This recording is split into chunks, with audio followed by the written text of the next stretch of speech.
नमस्कार दर्शकों, मैं अनुराग सक्सेना अपने चैनल शास्त्र ज्योतिष में आप सभी का स्वागत करता हूं। मित्रों, आज हम चर्चा करेंगे कि 10वें भाव का स्वामी यदि कुंडली के 12 भावों में जाता है, ठीक है, तो वह किस प्रकार के रिजल्ट देगा। 10वें भाव का स्वामी, जिसे अपन इस भाव से अपन क्या क्या देखते हैं, ये अपना कर्म का भाव कहलाता है। इसी भाव के स्वामी को अपन कर्मेश भी कहते हैं, राजेश भी कहते हैं। तो इस 10वें भाव से अपन कर्म का विचार करते हैं, अपन आजीविका का विचार करते हैं कि इस घर में बैठा ग्रह है, इस घर में कौन सी राशि है, इस घर में कौन सा ग्रह बैठा हुआ है, इस घर का स्वामी कहाँ गया है, इस घर पर किस ग्रह की दृष्टि पड़ रही है। इन तमाम बातों से हम आजीविका विचार करते हैं कि व्यक्ति किन किन क्षेत्रों में अपनी आजीविका का साधन ढूंढ सकता है, अपनी आजीविका अपने कैरियर बना सकता है। तो हम देखते हैं कि इस 10वें भाव के स्वामी को अपन कर्मेश कहते हैं, राजेश कहते हैं, और इस भाव से कर्म का विचार किया जाता है, इस भाव से राज्य का विचार किया जाता है, इस भाव से शासकीय नौकरी का विचार किया जाता है, इस भाव से यश अपयश प्रतिष्ठा भी देखी जाती है। यश अपयश प्रतिष्ठा भी देखी जाती है। इस से अपन व्यापार का भी पता लगाते हैं, व्यापार या व्यवसाय, इसका भी अपन पता लगाते हैं। तो हम देखते हैं कि यह 10वां भाव हमारे लिए बहुत महत्वपूर्ण है। 10वें भाव से बहुत सारी चीज़ों का विचार किया जाता है। ये आपके कर्म का भाव है, ये बहुत महत्वपूर्ण भाव है, इसलिए आपका जो ध्यान है आज इस पर होना चाहिए। हम इस पर विचार करेंगे कि 10वें भाव के स्वामी से हम किन किन चीज़ों का विचार कर सकते हैं। तो हम देखेंगे यहाँ पर कि जो 10वां भाव है, इस भाव के स्वामी यदि पहले भाव में बैठे हों, दूसरे भाव में बैठे हों या अन्य भावों में बैठे हों, तो वह किस प्रकार का रिजल्ट देते हैं। तो हम देखते हैं कि यदि इस 10वें भाव का स्वामी यहाँ चला जाए पहले भाव में, ये पहला भाव कहलाता है, तो पहले भाव से हमें क्या क्या चीज़ें मालूम चलेंगी। यदि 10वें भाव का स्वामी पहले भाव में जाकर बैठ जाता है तो हम क्या यहाँ पर विश्लेषण करेंगे कुंडली का कि ऐसा व्यक्ति निश्चित रूप से धनी होगा, ऐसा व्यक्ति निश्चित रूप से किसी न किसी उच्च सरकारी पद पर होगा,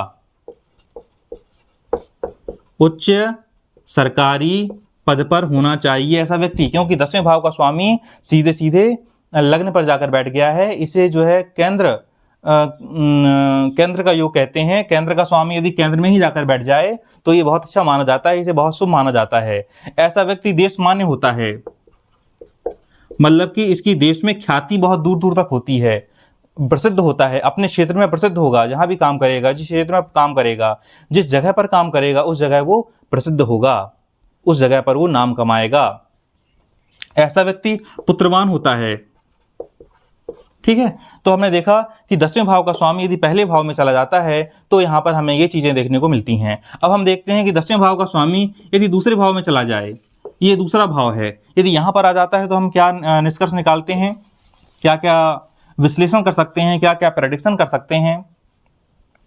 तो जब 10वें भाव का स्वामी ये धन का भाव है, ये नौकरी का भाव है, समझिएगा, तो ऐसा व्यक्ति निश्चित रूप से जागीरदार होगा। अब जागीरदारी तो पहले चला करती थी, ये मान लीजिए आज के समय में कि इसके पास बहुत सारी प्रॉपर्टी होगी, बहुत सारी अचल संपत्ति का मालिक होना चाहिए ऐसे व्यक्ति को। यदि किसी की कुंडली में 10वें भाव का स्वामी दूसरे भाव में चला गया है तो ऐसे व्यक्ति के पास अचल संपत्ति बहुत ज़्यादा मात्रा में होना चाहिए। हाँ, ऐसा व्यक्ति जो है थोड़ा आलसी टाइप का होता है, क्योंकि उसे लगता है कि पड़े पड़े पैसा आए, उसे ऐसा लगता है, ठीक है। तो आराम पसंद ऐसा व्यक्ति क्या होता है, आराम पसंद होता है, उसे लगता है कि बस हम बड़े रहें और पैसा आता रहे, ठीक है। और होता भी ऐसा ही है। इसे ऐसे जातकों को ज़्यादा मेहनत करने की आवश्यकता नहीं पड़ती है, थोड़े से प्रयास में ही ये बहुत अधिक धन उपार्जित करते हैं। अब अपन आते हैं तीसरे भाव में। यदि 10वें भाव का स्वामी तीसरे भाव में चला जाए, ये तीसरा भाव कहलाता है, तो यहाँ पर थोड़ी सी संघर्ष की स्थिति देखी गई है। यहाँ पर ऐसे व्यक्ति जो है, जिन जातकों का 10वें भाव का स्वामी तीसरे भाव में जाकर बैठ गया है, ऐसे लोग सफलता के लिए संघर्षरत पाए गए हैं। ऐसे व्यक्तियों को सफलता के लिए संघर्ष करना पड़ता है। ये जो तीसरा भाव है, ये साहस का भाव है, ये हिम्मत पराक्रम का भाव है। तो ऐसे व्यक्ति अपने पराक्रम के दम पर, क्योंकि पराक्रम करेंगे, मेहनत करेंगे, साहस दिखाएंगे, तो कहीं ना कहीं पुरुषार्थ की अधिक आवश्यकता इनको अपने कैरियर के लिए बहुत ज़्यादा परिश्रम की आवश्यकता, कैरियर के लिए बहुत ज़्यादा मेहनत की आवश्यकता पड़ेगी। अब हम देखते हैं यदि 10वें भाव का स्वामी चौथे भाव में चला जाए, ये चौथा भाव कहलाता है। इससे अपन माता, भूमि, भवन, वाहन आदि का सुख देखते हैं। तो यहाँ पर भी केंद्र का स्वामी केंद्र में ही बैठा है, बहुत अच्छा योग। ऐसा व्यक्ति राजमान्य होता है, ये एक प्रकार का राजयोग है। केंद्र का स्वामी यदि केंद्र में ही बैठ जाए तो ये राजयोग समझा जाता है। तो ऐसा व्यक्ति राजमान्य होता है, राजाओं में प्रसिद्ध होता है, राज दरबार में प्रसिद्ध होता है। क्योंकि आप राज दरबार पहले चलते थे, तो हम ये मानते हैं कि शासन प्रशासन के क्षेत्र में ऐसे व्यक्तियों की पकड़ बहुत अच्छी होती है। ऐसे व्यक्ति किसी न किसी संस्था के प्रमुख हो सकते हैं, फिर वो संस्था किसी भी प्रकार की हो सकती है, राजनीतिक संस्था हो सकती है, सामाजिक संस्था हो सकती है, धार्मिक संस्थाएं हो सकती हैं। तो कहीं ना कहीं ऐसे व्यक्ति जिनके 10वें भाव का स्वामी चौथे घर में बैठा हुआ है, ऐसे जातक किसी न किसी धार्मिक संस्था के प्रमुख होते हैं। और ऐसे व्यक्तियों की शासन में भागीदारी होती है, ये किसी न किसी रूप में शासन प्रशासन में अपनी भागीदारी सक्रिय रूप से निभाते हैं। किसी न किसी रूप में शासन प्रशासन से ये लोग जुड़े रहते हैं। ठीक है, अब अपन देखते हैं ये पांचों भाव है। यदि इस 10वें भाव का स्वामी 5वें भाव में चला जाता है तो क्या होगा? त्रिकोण में चला जाए यदि,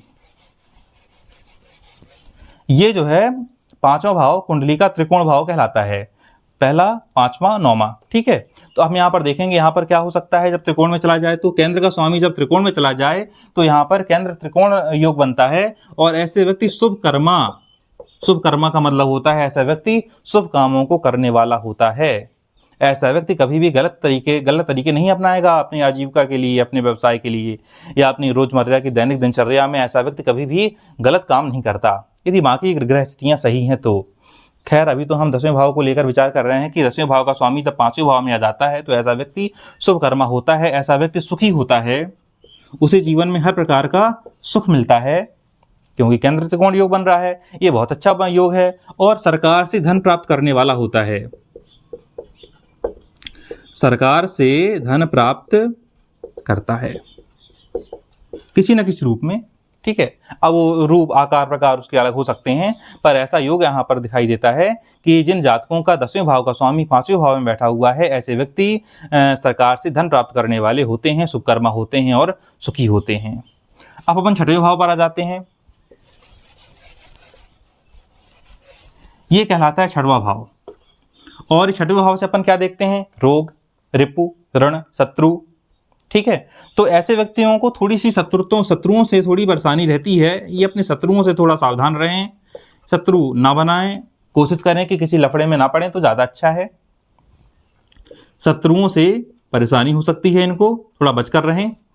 ठीक है, और ये जो है यदि यहाँ पर बैठ गया है तो ये मान लीजिए ऐसे लोगों को डॉक्टर बनना ज़्यादा अच्छा है। ऐसे लोग डॉक्टर बन जाएं, वैद्य बन जाएं, सर्जन बन जाएं, बहुत अच्छा, चीर फाड़ वाला काम। ठीक है, और ऐसे व्यक्ति क्या पुलिस बन जाएं या किसी भी वर्दी वाली जॉब करें ऐसे व्यक्ति, तो बहुत अच्छा है। 10वें भाव के स्वामी का संबंध जब भी इस 6वें घर से बनता है तो ऐसे व्यक्तियों को रक्षा विभाग में जाना चाहिए, वर्दी वाली जॉब करनी चाहिए। ऐसे व्यक्तियों को सर्जन बनना चाहिए, चीर फाड़ वाला काम करना चाहिए। ऐसे व्यक्तियों को डॉक्टर वैद्य का काम बहुत अच्छा जो है माना जाता है, ऐसे लोगों के लिए सुटेबल होता है।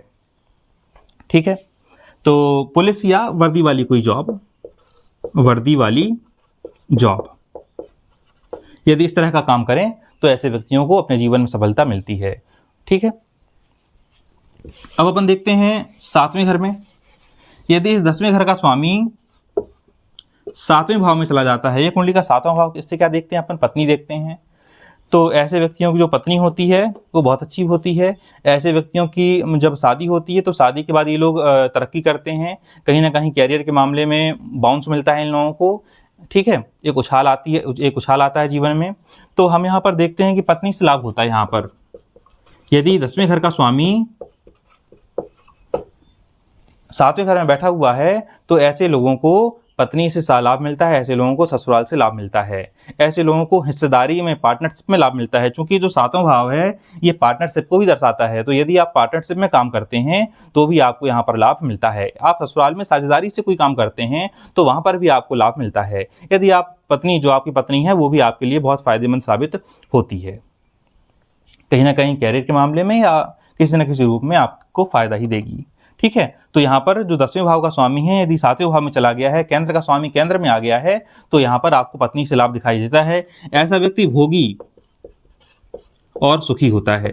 संसार के सारे सुखों को भोगता है, क्योंकि केंद्र का स्वामी केंद्र में है और सुखी जीवन व्यतीत करता है।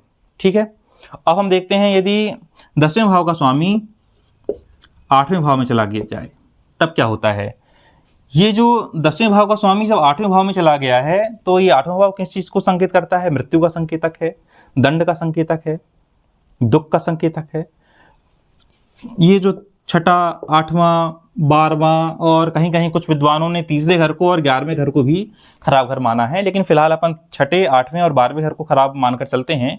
ठीक है, तो जब 10वें घर का स्वामी जब 8वें घर में आ जाता है तो हम देखते हैं कि ऐसा व्यक्ति कहीं ना कहीं उसके जीवन में एक दुखपन या उदासी, दुखी या उदासी देखने को मिलती है ऐसे व्यक्ति के जीवन में। कहीं ना कहीं वो अपने कैरियर को लेकर दुखी रहता है, कहीं ना कहीं वो परेशान रहता है किसी न किसी बात को लेकर, चाहे वह किसी भी प्रकार का दुख हो, किसी भी प्रकार की उदासी हो, उसे अपने जीवन में उन चीज़ों का सामना करना पड़ता है और वह उदास रहता है। और ऐसा व्यक्ति यदि नौकरी भी करता है तो कोई बहुत बड़ी नौकरी मिलने का योग नहीं है। हाँ, बाकी ग्रह योग अच्छे हैं तो बात अलग है, लेकिन यदि हम सिर्फ इसको लेकर प्रेडिक्शन करें कि 10वें घर का स्वामी 8वें घर में चला गया है तो ऐसा व्यक्ति छोटी मोटी नौकरी करता है, निम्न स्तर की नौकरी करता है, और यदि अन्य ग्रहों के कारण उसे नौकरी मिल भी गई है तो यह संकेतक है यहाँ पर कि उसे या तो ट्रांसफर, बार बार उसके ट्रांसफर होंगे,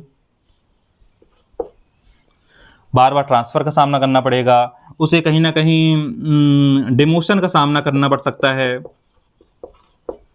ठीक है, दंड किसी न किसी डिमोशन प्रकार का दंड है, उसे कहीं ना कहीं सस्पेंशन का सामना करना पड़ सकता है, किसी न किसी प्रकार का दंड मिल सकता है शासन से। तो हम देखते हैं कि 10वें भाव के स्वामी का 8वें भाव में जाना सही नहीं है। ठीक है, ऐसा व्यक्ति गलत कामों में भी रुचि ले सकता है। ऐसा व्यक्ति हो सकता है चोर हो, तस्कर हो। ठीक है, ऐसे व्यक्ति को हो सकता है अपने घर से बहुत दूर निवास करता हो, अपना घर छोड़ बैठा हो, वो परदेशवासी हो। तो हम देखते हैं कि जो 8वें घर में बैठना 10वें भाव के स्वामी का ये सही नहीं है। तो आप लोग अपनी कुंडली देख लीजिएगा और कितना सही ये प्रेडिक्शन है इस तरह का। बाकी ग्रह योग अच्छे हैं तो बात अलग है, लेकिन केवल और केवल यदि इस चीज को देखा जाए तो हमें यहाँ पर ये चीजें देखने को मिलती हैं। ठीक है, कोई बहुत बड़ी नौकरी भी नहीं, अन्य ग्रह योगों के कारण नौकरी मिल रही है तो उसमें भी समस्याएं आ रही हैं। ठीक है, इस तरह शासन से किसी प्रकार का दंड मिलने की संभावना यहाँ पर बनी रहती है। तो ये चीजें हैं, देख लीजिएगा, इसको अपनी कुंडली में मिला लीजिएगा, सही है कि नहीं है बताइएगा फिर जैसा भी हो कमेंट बॉक्स में। अब 10वें घर का स्वामी जब 9वें घर में चला जाता है, ये धर्म का भाव है, तो निश्चित रूप से ऐसा व्यक्ति धर्मात्मा होता है।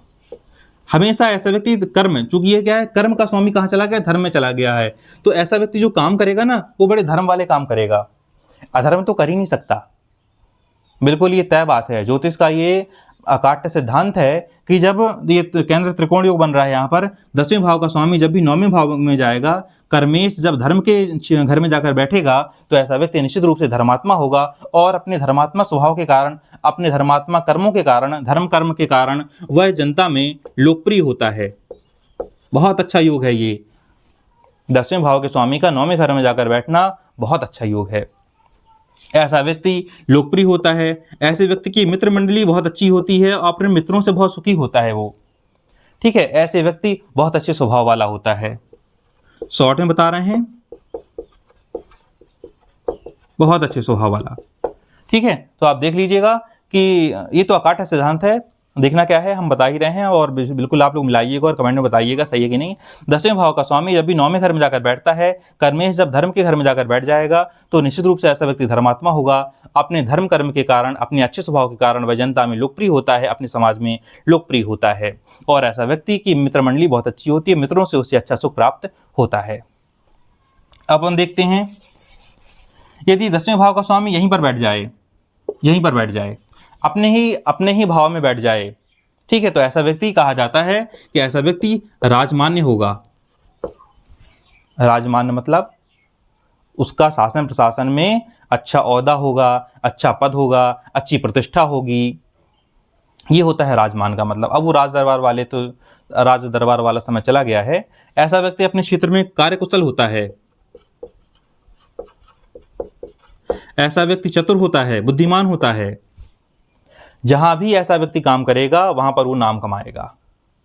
ऐसा व्यक्ति धनी होता है, ऐसा व्यक्ति कुलदीपक होता है। कुलदीपक के और भी योग हैं जो आगे चलकर हम उसको डिस्कस करेंगे। तो यहाँ पर हमें देखने को मिल रहा है कि 10वें भाव का स्वामी जब 10वें घर में बैठ जाता है तो ऐसा व्यक्ति के जीवन में कुलदीपक योग बनता है। और कुलदीपक योग ऐसे नहीं बनेगा, कहीं ना कहीं उसे ऐसे कर्म करने पड़ेंगे, फिर चाहे वो संघर्ष करके कर्म करने पड़े या आसानी से सब कुछ हो जाए, वो एक अलग बात है, अन्य गृहस्थियाँ देखनी पड़ेंगी उसके लिए। लेकिन ऐसा व्यक्ति कुलदीपक होता है। ऐसा व्यक्ति किसी न किसी संस्था का मुखिया होता है, अपने समाज का मुखिया कह लीजिए, धार्मिक संस्था, सामाजिक संस्था, राजनीतिक संस्था, किसी न किसी संस्था का ऐसा व्यक्ति मुखिया बनता है। ऐसा व्यक्ति चतुर होता है, कार्यकुशल होता है, जिस क्षेत्र में काम करेगा उस क्षेत्र में नाम कमाएगा। और ऐसा व्यक्ति बहुत ही फेमस होता है। ये बहुत अच्छा योग है। 10वें भाव का स्वामी 10वें घर में जाकर बैठ जाना बहुत अच्छा योग है, इसमें कोई संशय नहीं है, कोई दो राय नहीं है। अब आते हैं अपन, यदि 10वें घर का स्वामी 11वें घर में जाकर बैठ जाए तब क्या होगा। ऐसा व्यक्ति भी अपने कुल का नाम रोशन करने वाला होता है। यहां पर भी कुलदीपक के समान ही कुल का नाम, कुल को रोशन करने वाला हो सकता है। बहुत अच्छा व्यापारी हो ऐसा व्यक्ति, नौकरी की भी होगी तो बहुत अच्छी होगी, जिसमें लाभ ही लाभ मिलेगा। कर्मेश कहां चला गया है, लाभ भाव में, मतलब कि उसके कर्मों से लाभ ही लाभ मिलना है। ऐसा व्यक्ति ऐसी जगह काम करता है, ऐसे क्षेत्र में काम करता है जहां लाभ की असीम संभावनाएं रहती हैं। और जहां पर लाभ की असीम संभावनाएं रहती हैं तो अधिकतम धन उपार्जित कर वह अपने कुल का नाम रोशन करता है। ऐसे व्यक्ति को हर जगह सम्मान मिलता है। ऐसा व्यक्ति एक सम्मानित व्यक्ति होता है, सम्मान पाने वाला व्यक्ति होता है। ऐसा व्यक्ति अपने कार्यों में निपुण होता है। वो जो भी काम करेगा बड़ी ही कार्यकुशलता के साथ, बड़ी ही निपुणता के साथ करेगा। ऐसा व्यक्ति धनी होता है, क्योंकि लाभ भाव में जाकर बैठ गया। 10वें भाव का स्वामी लाभ भाव में बैठा है, कोई सोचने की जरूरत ही नहीं है। बहुत अच्छा योग है ये। और यदि इस तरीके से देखा जाए, आप इस तरीके से देखिए कि इस भाव का स्वामी अपने से दूसरे भाव में जाकर बैठ गया है, तो निश्चित रूप से धन तो आएगा ही, कोई सोचने की जरूरत ही नहीं है इसमें। अब अपन देखते हैं आखिरी चीज कि यदि 10वें घर का स्वामी 12वें घर में जाकर बैठ जाए तब क्या होता है। यहां पर 10वें भाव का स्वामी 12वें भाव में जाकर बैठ जाना, तो यहां पर देखिए ऐसे व्यक्ति की राजकीय कार्यों में रुचि होती है। राजकीय कार्यों में रुचि होती है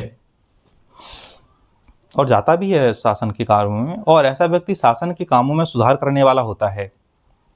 अब जब सुधार करने वाला होता है तो आप समझ जाइए कि ऐसा व्यक्ति कहीं ना कहीं जिससे अपन कहते हैं थिंक टैंक, सोचने विचार करने वाला व्यक्ति, ठीक है, और आगे बढ़कर किसी काम को करने वाला व्यक्ति।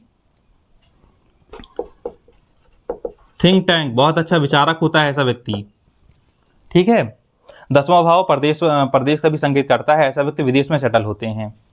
विदेश में सेटलमेंट, यदि विदेश में व्यवसाय या नौकरी, ऐसे व्यक्ति की नौकरी ये अपने घर से बाहर जाकर नौकरी करेगा या व्यवसाय करेगा, ठीक है। यदि 10वें भाव का स्वामी 12वें घर में जाकर बैठ गया है तो निश्चित रूप से ऐसा मानिए आप कि ऐसा व्यक्ति को अपने घर से बाहर निकलना पड़ेगा। अपने घर से बाहर ही ये नौकरी कर पाएगा या व्यवसाय में सफल हो पाएगा। ऐसा व्यक्ति निश्चित रूप से स्वाभिमानी होता है। और प्रवासी हमें बता दिया, प्रवासी मतलब घर के बाहर दूर चले जाना। अब आजकल विदेश क्या है, नेपाल चले जाओ तो विदेश है। विदेश जाना आजकल कोई बहुत बड़ी बात नहीं है, ठीक है। तो हम यहाँ पर देखते हैं कि ऐसे व्यक्ति का जो सेटलमेंट है, जो कैरियर है, वो कहीं ना कहीं विदेश से संबंधित रहता है, अपने घर से बहुत ज़्यादा दूर रहता है। घर आने में उसे परेशानियाँ होती हैं, ठीक है। काम के चक्कर में अधिकतर बाहर ही रहता है। और हम देखते हैं कि ऐसा व्यक्ति राजमान्य होता है, ठीक है। राजमान्य मतलब प्रतिष्ठित और सम्मानित व्यक्ति। और हमने देखा आज यहाँ पर कि 10वें भाव का स्वामी जब विभिन्न भावों में जाकर बैठता है तो किस तरह के रिजल्ट देता है, किस प्रकार के प्रेडिक्शन हम यहाँ पर कर सकते हैं। तो आज के लिए इतना ही। हम आगे आने वाले समय में देखेंगे कि 10वें भाव में कौन सा ग्रह बैठा हुआ है, कौन से ग्रह की दृष्टि पड़ रही है, कौन सी राशि बन रही है यहाँ पर। तो उन तमाम बातों को लेकर फिर अपन प्रेडिक्शन करेंगे यहाँ पर, ठीक है, उन पर विचार विमर्श करेंगे। तब तक के लिए बहुत बहुत धन्यवाद, नमस्कार, फिर मिलेंगे।